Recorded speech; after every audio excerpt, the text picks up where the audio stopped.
OMDA stock analysis and OMDA stock prediction. This is for next week, Monday and onward, right? So I'm breaking down my exact play and everything with Omda Health stock. To say the least, we don't have that much data. We only have 1 day worth of data because we just got listed on the NASDAQ. But even with this, there's still something that can be done. Look, been in the market for 5 years, done 41,000 videos like no one else. So I have seen what's making me money and what's not.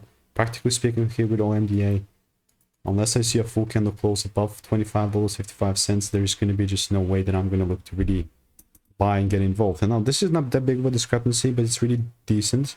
So currently, even from this market, fractal market, bearish market, I'm still willing to take it down if it makes sense. So if you do want to learn how I'm making 5-10K per month, click the first link in the description, get my free emails.